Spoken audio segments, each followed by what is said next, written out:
تو اس کے ذریعے ایک کمرے میں بیٹھ کے کوئی زیادہ ریسورسز کی ضرورت نہیں ہے. اللہ کا شکر ہے کہ معاملات بڑے اچھے طریقے سے چل رہے ہیں, اور ہم نے پاؤں اتنے پھیلا ہی نہیں ہیں کہ ہمیں اپنا لیونگ سٹینڈرڈ مشکل مینٹین کرنا پڑ جائے, ایسا ہے ہی نہیں ہے, اللہ کا شکر ہے. تو یہ سب کے سب جو الزامات ہیں بالکل بے بنیاد ہیں. جہلم شہر کے لوگ ہمیں جانتے ہیں, ہمیشہ سے یہاں رہنے والے ہیں, آباء و اجداد سے, کھلی کتاب ہے. تو اس طرح کا کوئی ایسا معاملہ نہیں, اللہ کا شکر ہے. نیکسٹ. آپ پر 2 قاتلانہ حملے ہو چکے ہیں, آپ ان حملوں میں محفوظ رہے, آپ کے خلاف بڑی کیمپین چلائی جاتی ہے. کیا عمران خان کی حکومت نے آپ کو کوئی سیکیورٹی مہیا کی ہے؟ گورنمنٹ آف پاکستان نے کوئی سیکیورٹی مہیا نہیں کی, لیکن انڈائریکٹلی مجھے کافی دفعہ آفر ہوئی ہے جو میں نے ریجیکٹ کر دی. اس کی وجہ یہ ہے کہ پاکستان میں چونکہ مذہبی طبقہ ہر ادارے میں گھسا ہوا ہے, اور ایکسٹرا جوڈیشل ایکٹیویٹیز کو پرفارم کرنا یہ ان کے ایک مزاج کے اندر شامل ہو چکا ہے, جس کا ثبوت یہ ہے کہ کچھ عرصہ پہلے ہمارے پنجاب کے گورنر کو ان کے اپنے سیکیورٹی گارڈ نے ہی اسیسینیٹ کر دیا تھا. اس لیے اس قسم کا رسک ہم لے نہیں سکتے. باقی سنت دعائیں اور اذکار ان کے اوپر ہم چل رہے ہیں, اللہ کا شکر ہے. یہاں ہماری اکیڈمی کے اندر جو سیکیورٹی کا سلسلہ ہوتا ہے وہ ہمارے اپنے اسٹوڈنٹس ہی اس کو دیکھ رہے ہوتے ہیں, وہ بڑے اچھے طریقے سے. اور باقی عام حالت میں چونکہ ایجنسیز کی طرف سے مجھے پچھلے 2 سالوں سے تھریٹس کے حوالے سے بتایا گیا تھا, اس لیے نماز وغیرہ تو میں پبلک پلیس کے اوپر نہیں پڑھتا ہوں مجبوری کی وجہ سے, اس لیے میری پبلک انٹریکشن ہوتی نہیں ہے. پھر میرے 2 مکان ہیں, ایک اسلام آباد میں اور ایک جہلم کے اندر, اور میری جو ٹریولنگ ہے وہ بھی انڈکلیئرڈ ہوتی ہے. اس طرح کا کوئی معاملہ ہوتا نہیں کہ مجھے ایز سچ پرماننٹلی سیکیورٹی کی ضرورت پڑے. بہرحال میرے اپنے اسٹوڈنٹس تو میرے ساتھ اویلیبل ہوتے ہیں, اور لائسنسڈ اسلحہ بھی ان کے پاس موجود ہوتا ہے, اللہ کا شکر ہے. تو آپ لوگ بس دعاؤں میں یاد رکھا کریں, ہم بھی دعائیں کرتے ہیں پوری امت کے لیے. آپ بھی دعا کریں کہ اس دعوت حق کو اللہ تعالیٰ دنیا کے ہر مسلمان تک پہنچائے. جن لوگوں نے مرڈر اٹیمپٹ کی وہ سیلف موٹیویٹڈ تھے, میں نہیں کہتا کہ وہ لانچڈ تھے, اور ان میں سے جو پہلا کیس چلا اس کو بھی ہم نے معاف کر دیا. دوسرا کیس ابھی عدالت کے اندر ہے, جب وہ بھی معافی پہ آئے تو انشاءاللہ تعالیٰ ہمیں کوئی ضرورت نہیں ہے کسی معصوم بچے کو جس کا دماغ مولویوں نے خراب کیا ہے کہ اس طریقے سے اسے عبرت کا نشان بنایا جائے. جتنی سزا کاٹ لی اتنا کافی ہے. تو میری تو پوری کوشش ہوتی ہے کہ میں پازیٹیو اینڈ کے اوپر رہوں. اور باقی عوام الناس کو میں بتاؤں گا کہ یہ وہ لوگ ہیں جو عشق رسول کے نام کے اوپر اپنے زوم میں ایکٹیویٹی پرفارم کرتے ہیں, لیکن حال یہ ہے کہ جب عدالت میں جاتے ہیں تو صحت جرم سے انکار کر دیتے ہیں. حالانکہ یہ دونوں جو مرڈر اٹیمپٹس ہیں ان کی ویڈیوز بھی ریکارڈڈ ہیں ہمارے CCTV کیمرہ کے اندر, اور پبلکلی ہوئی. دوسری اٹیمپٹ جو ہوئی مارچ 2021 میں تو سینکڑوں لوگوں کی موجودگی میں ہوئی, اس کے باوجود انہوں نے صحت جرم سے انکار کیا. اس سے اندازہ لگا لیں کہ جب انسان جیل میں جاتا ہے, حوالات کی ہوا کھاتا ہے, تو پھر اس کا وہ سارے کا سارا خمار اتر جاتا ہے. جی نیکسٹ. مفتی طارق مسعود اور دیگر علماء ہر دوسرے روز آپ کو مناظرے کا چیلنج دیتے ہیں. آپ کئی دفعہ انکار بھی کر چکے ہیں اور اپنی پوزیشن بھی واضح کر چکے ہیں. اب ایسا کیوں نہیں کرتے کہ آپ ہر فرقے کے لیے 10 سوالات کا ایک پیپر تیار کر دیں یا ویڈیو بنا دیں, یا سب کو کہہ دیں کہ یہ ہیں وہ سوالات, آپ جوابات دیں تاکہ عوام کی تسلی ہو جائے. اگر آپ سے کسی کو کچھ کہنا ہے تو وہ آپ کو 10 سوالات کا پیپر بھیج دے یا ویڈیو بنا دے تاکہ مناظرے کا جھگڑا ہی ختم ہو جائے. دیکھیں میرے بھائی, ہم نے تو جو مقدمہ ہے نا اسلام کا وہ عوام کی عدالت میں رکھا ہے. ہمارا کسی عالم دین سے کوئی لینا دینا نہیں ہے. اور آپ نے ٹھیک کہا کہ یہ آئے دن چیلنج کرتے ہیں, بڑے غیر مہذب طریقے سے آتے ہیں. ہمارے جو چیلنجز اپلوڈ ہوئے ہمارے اسٹوڈنٹس کی طرف سے اس طرح کے تھم نیلز لگا کے, تو اگر آپ ان کو سنیں, اس میں ہم نے چیلنج انگلش کا لفظ استعمال کیا, مناظرے کا چیلنج نہیں دیا, بلکہ یہ کہا کہ یہ آپ کے لیے چیلنجنگ صورتحال ہے. آپ اپنی عوام کو سیٹسفائی کریں کہ لا الہ الا اللہ چشتی رسول اللہ, یا لا الہ الا اللہ اشرف علی تھانوی رسول اللہ, اللہم صلی علی نبینا اشرف علی نعوذ باللہ من ذالک. اس کو آپ کس طرح جسٹیفائی کریں گے اپنی عوام کے سامنے؟ تو یہ چیلنج اس فارم میں تھا, نہ کہ یہ کہ آ کے ہم سے کوئی بات کریں. ہاں کچھ عرصہ میں نے پہلے یہ آفر دی ہے کہ ہر مکتب فکر کے بڑے بڑے علماء جو ہیں نا, جو ان کے ڈکلیئرڈ بڑے ہیں, بڑوں کے لانچ کیے ہوئے نہیں بلکہ جو ڈکلیئرڈ بڑے ہیں, جس طرح مفتی تقی عثمانی صاحب دیوبند کی طرف سے, بریلویوں کی طرف سے مفتی منیب الرحمان صاحب, اور اہل حدیث کی طرف سے ساجد میر صاحب, اور اہل تشیع کی طرف سے ساجد نقوی صاحب, یہ سب کے سب جو علماء ہیں یہ آئیں ہماری اکیڈمی میں آ کے ہماری پبلک سے آڈینس سے خطاب کریں، پھر ہمیں بھی اجازت دیں کہ ہم ان کی گیدرنگ میں جا کے ان کی پبلک سے اپنا مقدمہ ان کے سامنے رکھیں۔ تو ہماری طرف سے تو کوئی ایسا معاملہ نہیں ہے۔ 10 سوالات لکھنے کی میرے بھائی ضرورت ہی نہیں ہے۔ ہمارا موٹا سا بنیادی سوال یہ ہے کہ آپ یہ بتا دیں کہ آپ کن ٹیکسٹ بکس کو فالو کرتے ہیں۔ یہ قرآن، صحیح بخاری، صحیح مسلم، یہ صرف ان کے شوکیسوں میں سجانے کے لیے، عمل کرنے کے لیے نہیں ہے، تاکہ پتہ چلے کہ آپ لوگ اپنی کتابوں کے ساتھ غداری تو نہیں کر رہے جو ہم یہ سمجھتے ہیں۔ تو ہمارا بنیادی سوال یہ ہے کہ اپنا ٹیکسٹ بکس کلیئر کریں اور اس مقدمے کو نیوٹرل عدالت میں رکھیں کہ یہ ٹیکسٹ بکس ہیں، اس معاملے میں انجینئر صاحب کا یہ موقف ہے، ہمارا یہ موقف ہے، گورے کی عدالت سے فیصلہ کروا لیں، جو پری ڈٹرمنڈ رزلٹس کے بغیر یہ کریں۔ تو یہ ایک بنیادی چیز ہے۔ دوسری چیز یہ ہے کہ یہ باقی مکاتب فکر کو مسلمان ڈکلیئر کریں۔ پبلکلی تو یہ کہتے ہیں ہم مسلمان سمجھتے ہیں، لیکن یہ تقیہ کر رہے ہوتے ہیں، یہ کافر سمجھتے ہیں ایک دوسرے کو، جس کا ثبوت یہ ہے کہ حسام الحرمین میں آج سے آلموسٹ 100 سال پہلے 1905 میں احمد بریلوی صاحب نے دیوبند کو جو ہے وہ مرتد ڈکلیئر کیا ہے، اور احکام شریعت کتاب کے اندر انہوں نے دیوبند، اہل حدیث، اہل تشیع، ایون قادیانی کافروں کو بھی ان کے ساتھ شامل کر کے کہا کہ یہ 1,00,000 دفعہ بھی اللہ کا نام لیں تو ذبیحہ مردار ہی رہے گا، اور یہ سب کے سب مرتد یعنی واجب القتل ہیں، البتہ یہود و نصارہ کا ذبیحہ حلال ہے۔ اس کے جواب میں جب المہند علی المفند لکھی علماء دیوبند نے، جس پہ اشرفی تھانوی صاحب اور درجنوں علماء نے سگنیچر کیے، انہوں نے بھی کہا کہ احمد بریلوی اور ان کی جماعت ایک شیطانی لشکر ہے جو ہم پہ حملہ آور ہوا ہے، اور اہل حدیث کے بارے میں المہند میں لکھا یہ خوارج کی ایک جماعت ہے، محمد بن عبد الوہاب صاحب کے بارے میں۔ تو ایک دوسرے کو مسلمان ہی نہیں سمجھتے، یہ کہتے ہیں ہم سمجھتے ہیں۔ تو ہم کہتے ہیں آپ اس طرح سٹیٹمنٹ لکھ کے دیں کہ ہمارے سوا جتنے فرقے ہیں اگرچہ ہم انہیں مسلمان سمجھتے ہیں لیکن وہ گمراہ ہیں، ایک نہ ایک دن اپنا عذاب بھگت کر جن عقائد پہ وہ دنیا میں ہیں، انہی عقائد کے ساتھ دنیا سے چلے گئے تو اللہ کے حضور وہ ایک نہ ایک دن بخشے جائیں گے، تو یہ قیامت تک کوئی لکھ کے نہیں دے گا۔ تو اس لیے یہ ہمارا دوسرا ایشو ہے ان کے ساتھ۔ تیسرا یہ ہے کہ جب آپ مسلمان سمجھتے ہیں تو آپ یہ ڈکلیئر کریں کہ ایک دوسرے کے پیچھے نماز پڑھنا درست ہے، یہ پٹیاں نہ پڑھایا کریں کہ فلاں کے پیچھے نماز ہوتی ہے، فلاں کے پیچھے نہیں ہوتی۔ چوتھی بات اسی کے ساتھ کورلیٹڈ ہے کہ پھر یہ بھی کہیں کہ آپس میں نکاح بھی ہو جاتا ہے۔ یہ مینلی آپ سمجھ لیں 3-4 باتیں ہیں، باقی تو مقدمہ تو بہت زیادہ ہے، ہم نے ویڈیوز میں عوام کی عدالت میں رکھا ہے، ہمیں کوئی جواب نہ دے، عوام کو سیٹسفائی کرے ان عقائد و نظریات کے اوپر۔ ہمیں پرسنلی کسی کے ساتھ کوئی لینا دینا نہیں ہے، کیونکہ نہ ہماری کوئی چندہ بک ہے، نہ ہماری کوئی مسجد ہے، نہ کوئی مدرسہ ہے، نہ کوئی فرقہ لانچ کیا۔ جب ہم چندے آپ کو دیں، نمازیں آپ کے پیچھے پڑھیں، آپ ہی کی مساجد میں ہمارے اسٹوڈنٹس نمازیں پڑھیں، پھر ہم تو آپ کے کمپٹیٹر ہے ہی نہیں ہے، اللہ کا شکر ہے۔ یہ تو میڈیا کی، سوشل میڈیا کی برکت ہے کہ آج دنیا میں سب سے لیڈنگ پلیٹ فارم ہمارا بن گیا، الحمدللہ۔ تو یہ اللہ تعالیٰ کی ایک غیبی مدد آئی ہے، اللہ کا شکر ہے۔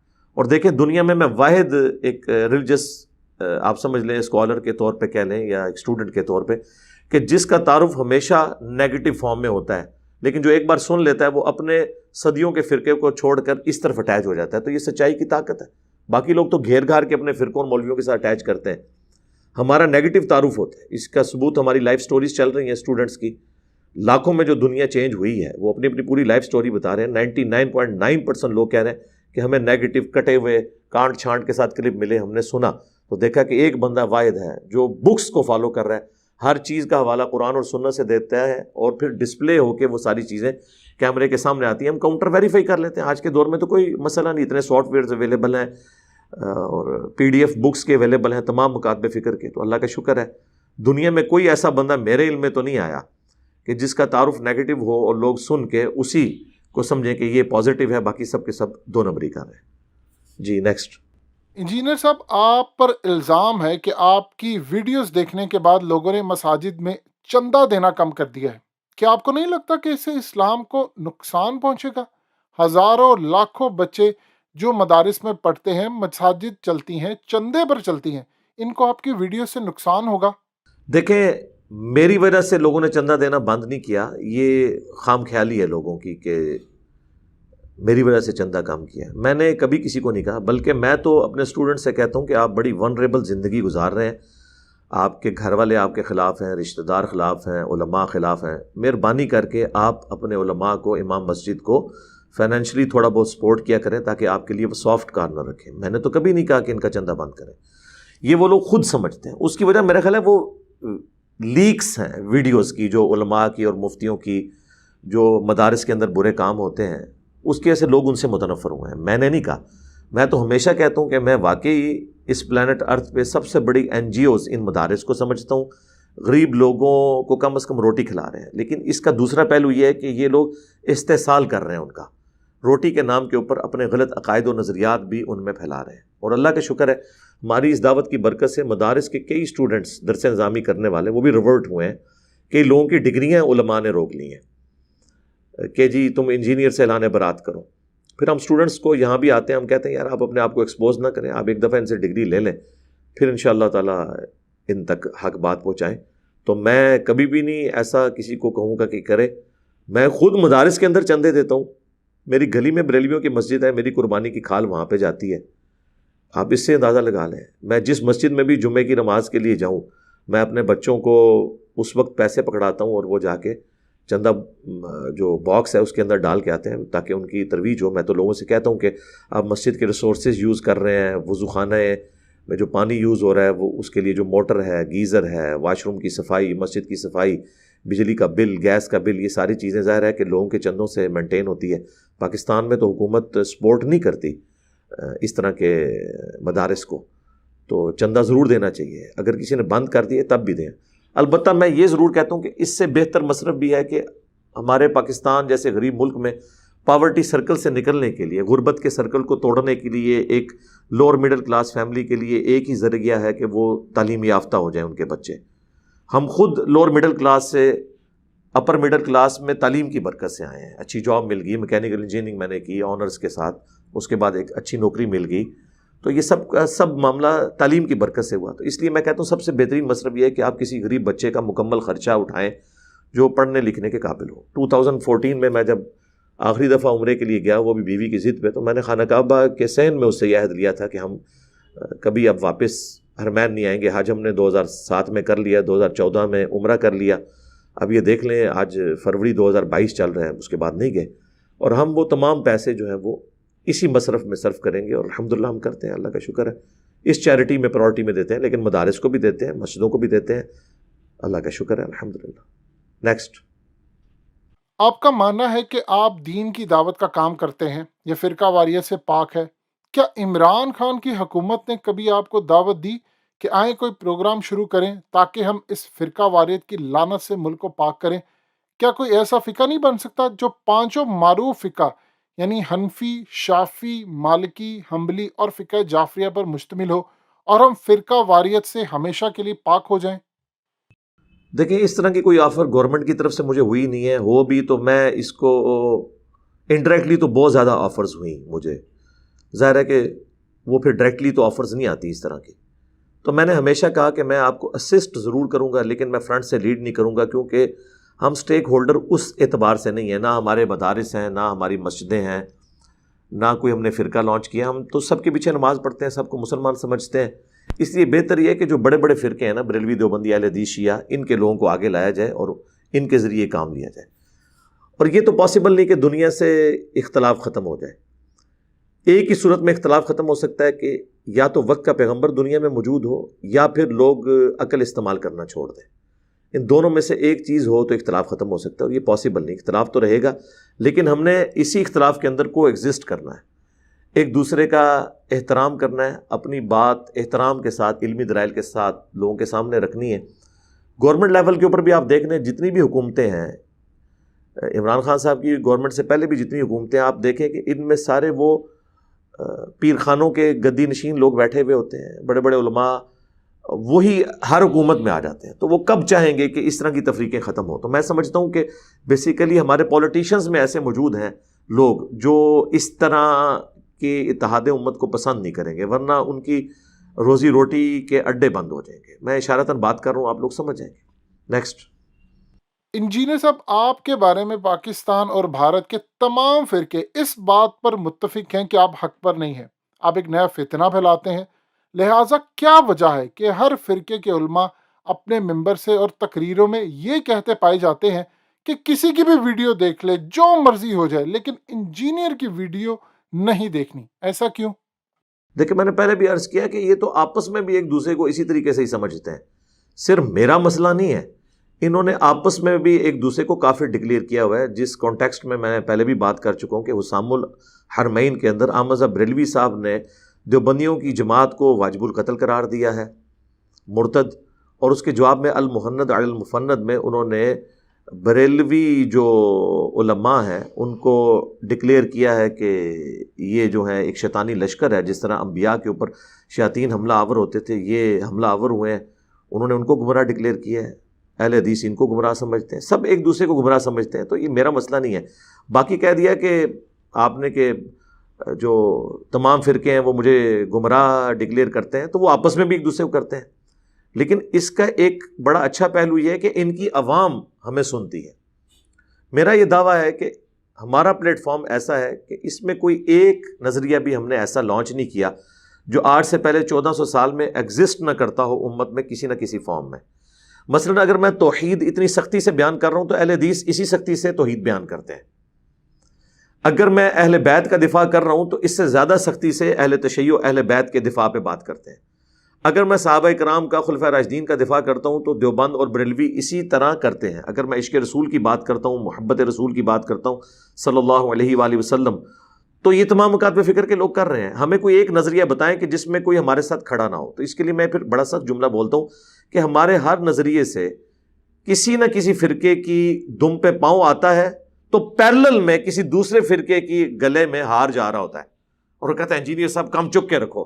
رفع الیدین پہ جب ہم بات کرتے ہیں تو اہل حدیث کہتے ہیں واہ واہ واہ کیا بات ہے انجینئر صاحب کم چک کے رکھو، لیکن بریلوی دیوبندی کہتے ہیں نہیں نہیں آپ تو اختلاف پیدا کر رہے ہیں، ہم تو رفع الیدین نہیں کرتے۔ جب میں اہل بیت کا دفاع کرتا ہوں تو اہل تشیع کہتے ہیں انجینئر صاحب کم چک کے رکھو، جبکہ سنی کہتے ہیں کہ جناب آپ یہ کیا کر رہے ہیں۔ جب میں محبت رسول کے اوپر، حیات النبی کے عقیدے کے اوپر بات کرتا ہوں تو اہل حدیث کو تکلیف ہو جاتی ہے، اور دیوبندی اور بریلوی کہتے ہیں انجینئر صاحب بالکل ٹھیک، آپ اہل حدیث کی کلاس لیتے ہیں، چاہے ناسبیت کے ایشو کے اوپر لیں، چاہے یزیدیت کے خلاف آپ بات کریں، تو سب کے سب خوش بھی ہیں اور ناراض بھی ہیں۔ ہمارا کام ہے حق بات کرنا، ہمارا مقدمہ عوام الناس کی عدالت میں، ہمیں اس چیز کی کوئی پرواہ نہیں ہے، اور ہم علمی اختلاف کر رہے ہیں، کسی کو تلوار کی زور کے اوپر یا فتووں کی زد میں لا کر انہیں ونریبل نہیں کر رہے کہ آپ گستاخ رسول ہو، آپ گستاخ صحابہ ہو، آپ گستاخ اہل بیت ہو، آپ اللہ کے گستاخ ہو، نہیں۔ ہاں عبارتوں پہ بات کرتے ہیں۔ میں پرانے بزرگوں کے بارے میں بھی جو بات کرتا ہوں، میں کہتا ہوں کہ 1 ٹن حسن زن میں نے اپنے سر کے اوپر رکھا ہوا ہے۔ میں یہ کہتا ہوں کہ ان کی کتابیں اور ان کی عبارتیں غلط ہیں، ان بزرگوں کو میں کچھ نہیں کہتا، ہو سکتا ہے وہ توبہ کر کے مرے ہو سکتا ہے یہ ان کی کتابیں نہ ہوں، بعد میں ٹیمپر ہو گئی ہوں، اور اگر بعد میں ٹیمپر ہوئی ہیں تو پھر آپ بھی ان سے دستبردار ہوں اور قرآن و سنت پر، کتاب و سنت پہ آ جائیں۔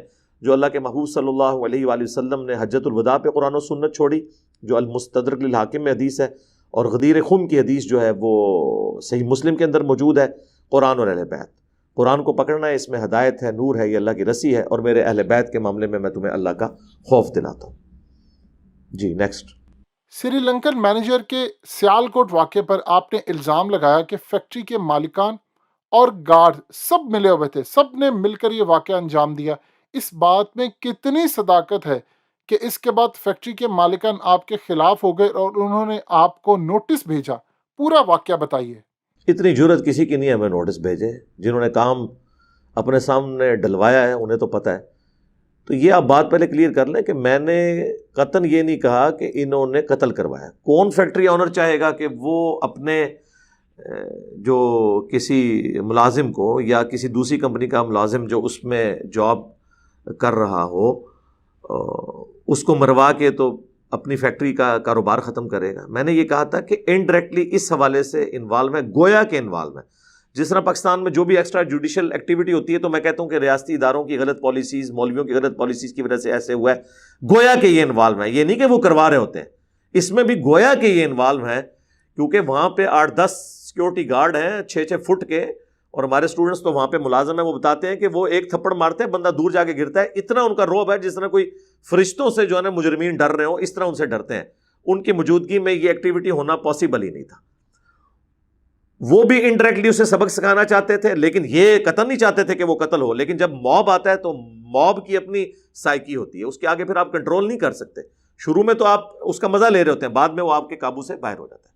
باقی یہ ٹھیک ہے کہ اس کے آنر نے ہم سے اسی وقت رابطہ کیا تھا، اگلے دن ہی۔ ان کا، میں علی بھائی کا اسٹوڈنٹ ہوں، میں ریگولرلی ان کی ویڈیوز دیکھتا ہوں۔ میرے اور ان کے مشترکہ ایک دوست ہیں سیالکوٹ کے، بہت بڑے وکیل ہیں، وہ اس کے سیالکوٹ بار کونسل کے صدر بھی رہ چکے ہیں، سالہ سال سے وہ اسٹوڈنٹ ہیں، ان کے بیٹے بھی میرے پاس آتے رہتے ہیں، تو نام لیے بغیر میں بات کروں. انہوں نے رابطہ کیا کہ اس طرح جی ان کا میں بات کرتا ہوں. انہوں نے فون پہ رابطہ کیا. میں نے کہا جی ان کو کہ آج ہی آ جائیں ادھر، اپنا سارا ایویڈنس لے کے آ جائیں، جو میں نے کلیمز کیے ہیں اس کے خلاف ان کے پاس کوئی بات ہے تو میں اپنے پلیٹ فارم سے آپ کی ویڈیو بنا کے لانچ کروں گا ساتھ بیٹھ کے، اور اس معاملے کو ہم رفع دفع کریں گے. انہوں نے کہا نہیں آپ ایکسکلوسیولی خود کریں.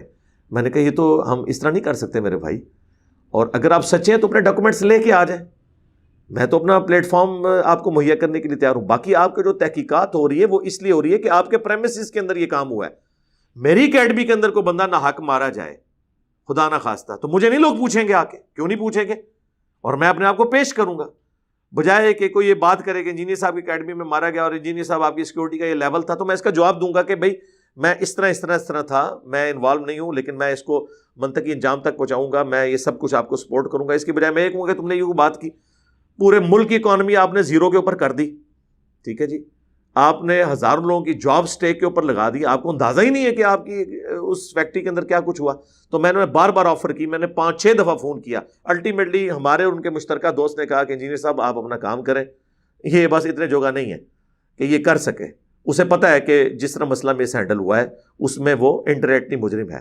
پھر اس نے کسی ایک حکومتی جو ہے نا وہ لوگوں سے مشورے کر کے تو ایک ملا کو اس نے لانچ کیا، اسے وہ دیا کہ یہ دیکھیں جی ہم اسے تنخواہ دیتے تھے، اور تنخواہ کی جو انوائسز ہیں وہ ڈالرز کے اندر ہیں، ڈالروں میں تنخواہ پاکستان سے تو تھی، پاک روپی میں ہوتی. تو اس میں خیر میں نے اس کو کہا یار ویل لیفٹ کرو، میں اس کو جتنا کھدیڑوں گا نا اتنا ہی اس کے لیے مشکل کھڑی ہوگی، اس لیے ہم نے اس کو ویل لیفٹ کیا. تو نوٹس اس بیچارے نے کیا بھیجنا تھا، وہ تو مطلب بھاگ ہی گیا ہمارے سامنے پیش ہونے سے. نوٹس کیا بھیجنا تھا اس نے، وہ تو جواب دے نا جو کچھ ہوا ہے. ہم نے کیوں اسے جواب طلبی کرنی، ہم نے تو موقف رکھا اپنے اسٹوڈنٹس کی موجودگی میں، کیونکہ ہمارے وہ اسٹوڈنٹ کہتے ہیں کہ میں نے خود جب مجھ سے ایک جاب خراب ہوا تو میں نے اس سری لنکن آفیسر سے پوچھا تھا کہ جی یہ مسئلہ ہو گیا، تو اس نے کہا مجھے اپنے کسی مالک کی تھریٹ نہ لگاؤ، میں ان کے پے رول کے اوپر ہے ہی نہیں ہوں، مجھے نائکی والے پے کرتے ہیں. یہ خود اس نے بتایا ہوا ہے جس کو انہوں نے اسیسینیٹ کیا ہے، اور جس کو بتایا وہ ہمارا اسٹوڈنٹ ہے. ٹھیک ہے، میں انہیں زیادہ پریکٹسنگ مسلمان سمجھتا ہوں بنسبت ان سارے بڑے بڑے لینڈ لارڈز کے اور فیکٹری اونرز کے نسبت. اس لیے مجھے اعتماد تھا، میں نے پوری تحقیق کرنے کے بعد وہ ریکارڈنگ کروائی تھی. اور بعد میں جو ایپیسوڈ ہوا ان لوگوں نے کلپس بنائے، میں نے اس کو رسپونڈ اس لیے نہیں کیا کہ پھر ان کے لیے اور مصیبت کھڑی ہونی تھی. یہ بھی ابھی آپ نہ پوچھتے تو میں نے اتنا نہیں کھولنا تھا. ابھی کئی باتیں ہیں جو میں آن کیمرہ نہیں کروں گا، انہیں ان کیمرہ ہی رہنے دیں. جی نیکسٹ. مولانا طارق جمیل ایک مشہور اسلامک اسکالر ہیں. آپ کیوں ان پر الزام لگاتے ہیں کہ وہ اپنے فرقے کے باغی ہیں؟ اس وجہ سے مولانا طارق جمیل جس مکتبہ فکر سے تعلق رکھتے ہیں، کیا وہ ان سے بدظن نہیں ہو جائیں گے؟ بدظن تو پہلے ہوئے میں نے تو الزام نہیں لگایا. جب بدظنی ہوئی، ان کے خلاف فتوے آئے، ریٹن میں اتنی موٹی کتاب ایک عالم دین نے کتنے بڑے بڑے علماء دیوبند سے تقریضات لگا کے طارق جمیل صاحب کے خلاف آج سے کئی سال پہلے لانچ کی ہے، جب میرا ان کا تعلق بھی آپس میں نہیں تھا. تو طارق جمیل صاحب کو پہلے ہی انہوں نے بدنام کیا. ان کے خلاف ویڈیو کلپس موجود ہیں، آپ دیکھ سکتے ہیں علماء دیوبند کے. میں نے تو باقاعدہ ان کو سپورٹ کیا کہ جس بات کے اوپر آپ یہ بات کر رہے ہیں یہ خطرناک معاملہ ہے. تو حقیقت بات ہے جو انہوں نے حدیث بیان کی، من کنت مولاه فہذا علی مولاه، یہ حدیث متواتر ہے مسند احمد کے اندر. تو میں نے اس پہ ان کو سپورٹ کیا تھا. اور 4 فرقوں کے باغی علماء، یہ میرا کلپ آلموسٹ 1 ملین کے قریب پہنچ چکا ہے، اس میں نے باقی مکاتب فکر کے علماء کا بھی ذکر کیا، انہیں سنگل آؤٹ نہیں کیا. تو یہ تو سب کچھ ہے. مجھے طارق جمیل صاحب نے خود بتایا کہ انہیں دھمکیاں ملی ہیں. انہوں نے ویڈیوز میں کہا ہے کہ میں یہ حدیث جب پڑھ رہا ہوں میں دیکھ رہا ہوں آپ لوگوں کے چہروں کے رنگ فک ہو رہے ہیں. پھر کئی ویڈیوز میں انہوں نے کہا مجھے اپنوں سے تکلیفیں اٹھانی پڑی ہیں. تو اشارتاً تو انہوں نے بھی کئی دفعہ یہ بات کی ہے. باقی نجی محفلوں میں جو کچھ ان کے بارے میں گالی گلوچ کرتے ہیں ہمارے پاس فرسٹ ہینڈ نالج موجود ہے. لہٰذا ہم نے طارق جمیل صاحب کو ونریبل نہیں کیا، بلکہ ونریبل وہ ہوئے ہوئے تھے. ہم نے انہیں سپورٹ کیا ہے کہ ایٹ لیسٹ ہمارے اسٹوڈنٹ ان کی سچائی میں ان کا ساتھ دیں، جو غلط بات ہے اس میں ان سے الگ رہیں. تو یہ بالکل ایسا نہیں ہے جو آپ نے سمجھا. نیکسٹ. آخر کیا ایسی وجہ ہے کہ پاکستان کے ہر گلی محلے میں ایک مسجد ہے، اس کے باوجود لوگ دین سے اتنا دور ہیں جتنا زمین سے آسمان؟ لوگ حرام کھا کر حج عمرہ کرنے چلے جاتے ہیں، حق مارتے ہیں، ایک دوسرے کا خیال نہیں رکھتے. دین کی دعوت ان پر کیوں اثر نہیں کر رہی؟ دیکھیں میرا خیال ہے سب سے اہم سوال اگر آپ کوئی کر سکتے تھے تو وہی ہے. تو اس کا میں جواب ایک ہی دوں گا جو ڈاکٹر اقبال نے صحیح مسلم کی حدیث کا ترجمہ کیا تھا. صحیح مسلم میں حدیث ہے کہ اللہ تعالیٰ اس قرآن کی وجہ سے قوموں کو عروج دے گا اور قرآن کی وجہ سے زوال پذیر کرے گا. وہ زمانے میں معزز تھے مسلمان ہو کر اور تم خوار ہوئے تارک قرآن ہو کر. یہ جواب شکوہ کا شعر ہے جو انہوں نے اللہ تعالیٰ کے بہاف کے اوپر امت تک ایک بات کی ہے، یعنی اپنے تخیل کے اندر. تو یہ وجہ ہے. ان سب کا تزکیہ جو ہے وہ اپنے بزرگوں کی کتابوں سے ہوا ہوا ہے، تصوف کی کتابوں سے ہوا ہوا ہے. کاش یہ قرآن پڑھتے تو یہ سب کچھ یہ نہ کرتے. انہوں نے دین جزیات میں لے لیا، صرف حقوق اللہ کو دین سمجھ لیا، حقوق العباد کو چھوڑ دیا. حالانکہ حقوق العباد کا معاملہ اتنا سینسٹیو ہے کہ وہ بندہ ہی معاف کرے گا. اللہ تبارک و تعالیٰ اور پیغمبر بھی اس معاملے میں نہیں پڑیں گے قیامت کے دن جب تک کہ وہ بندہ خود معاف نہیں کرے گا. تو اس کی وجہ یہ کہ ان کا تزکیہ چونکہ قرآن سے نہیں ہوا بلکہ اپنے علماء سے ہوا، پھر علماء کا کریکٹر بھی ان کے سامنے ہوتا ہے، تو یہ سمجھتے ہیں کہ شاید نیکی کا کام کرنے سے ہم نے جو لوگوں کے ساتھ زیادتیاں کی ہیں وہ آٹومیٹیکلی معاف ہو جائیں گی، لہٰذا کم چک کے رکھو.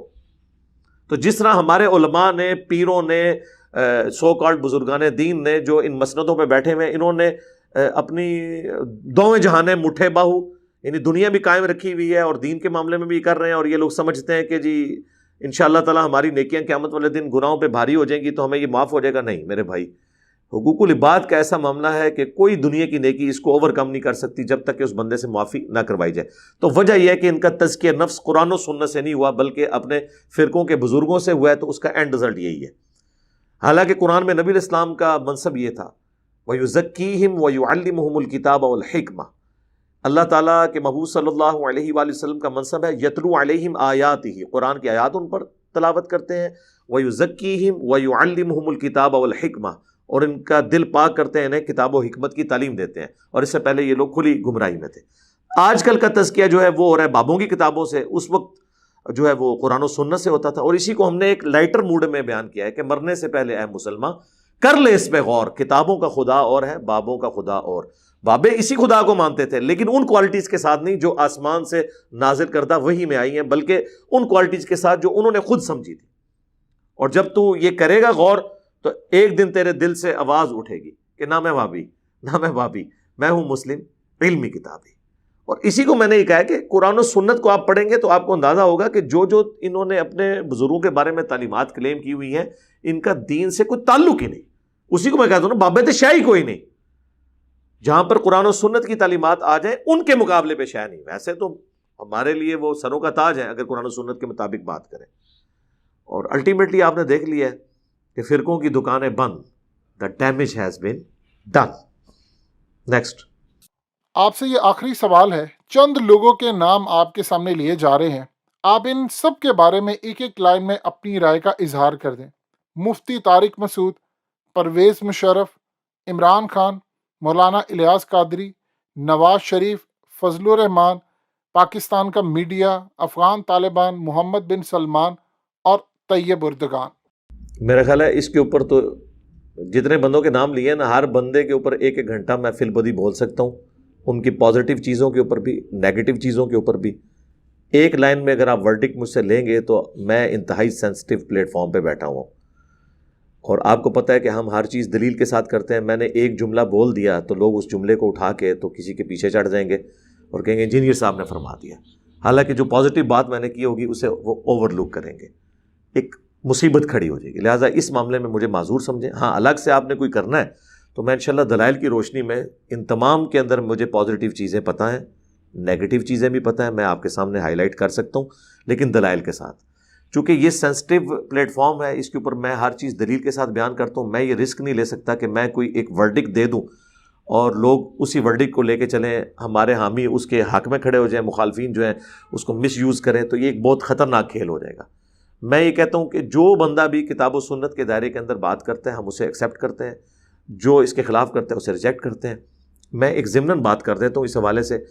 اس وقت میں سمجھتا ہوں کہ ہماری جو پالیسی ہے ریاستی اداروں کی، گورنمنٹ کی، فوجی قیادت کی، میں اس کے ساتھ کافی حد تک ایگری کرتا ہوں.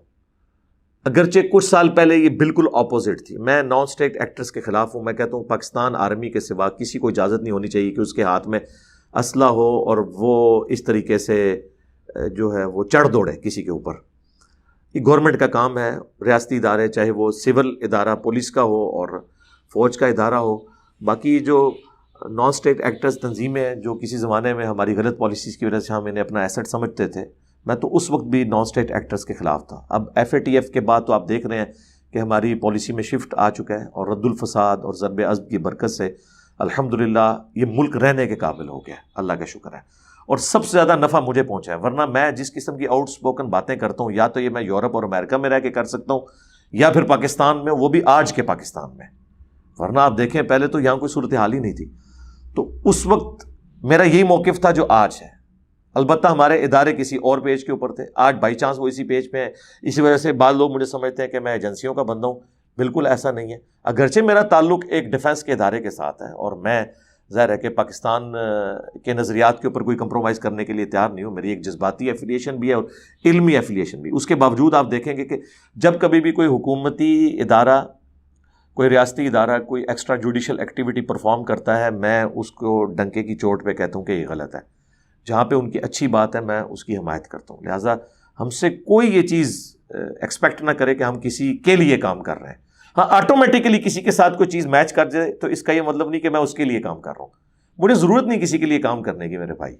کل کو ہماری کوئی اور پالیسی شفٹ ہوتی ہے، میں پھر یہیں پہ کھڑا رہوں گا.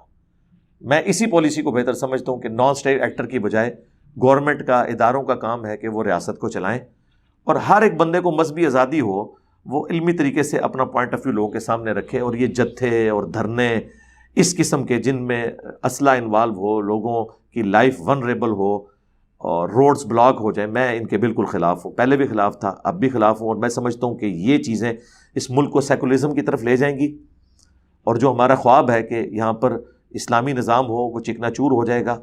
اور پھر انہی مولویوں نے کہنا ہے کہ سیکولرزم کی طرف کیوں چلا گیا. تو میں سیکولرزم کو ان مولویوں کے ہتھے یہ ملک چڑھ جائے اس سے بہرحال بہتر سمجھتا ہوں. کم از کم مجھے آزادی تو ہوگی.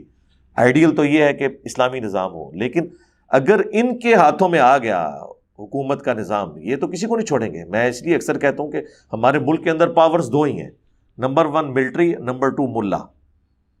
اور آپ نے دیکھ لیا ہے. اس کی میں تفصیلات میں جاؤں تو پھر میں کئی باتیں کروں گا. تو خدا کے لیے ہماری جو آئین کے اندر جس کی جو ذمہ داری طے ہے پولیٹیکل گورنمنٹ کی، ریاستی اداروں کی، خواہ وہ جوڈیشری ہو، خواہ وہ فوج ہو، خواہ پولیس ہو، یہ ساری کی ساری چیزیں اپنے دائرہ کار کے اندر ان معاملات کو لے کے چلنا چاہیے، اور کسی نان اسٹیٹ ایکٹر کے حوالے اس ملک کو قوم کو نہیں کرنا چاہیے. میرا خیال ہے کافی ہے. آپ نے جتنے سوالات کیے، جزاکم اللہ خیرہ، کہ آپ نے مجھے موقع دیا کہ میں اپنا پوائنٹ آف ویو عوام الناس کے سامنے رکھوں. اس سے زیادہ تفصیلی گفتگو ہو سکتی تھی، لیکن چونکہ آپ نے مجھے ایک لمیٹڈ ٹائم دیا، میں نے کوشش کی کہ اپنا پوائنٹ آف ویو آپ کے سامنے رکھ دوں. سبحانک اللہم و بحمدک، اشہد ان لا الہ الا انت، استغفرک و اتوب الیک، وما علینا الا البلاغ المبین. جزاکم اللہ خیرا.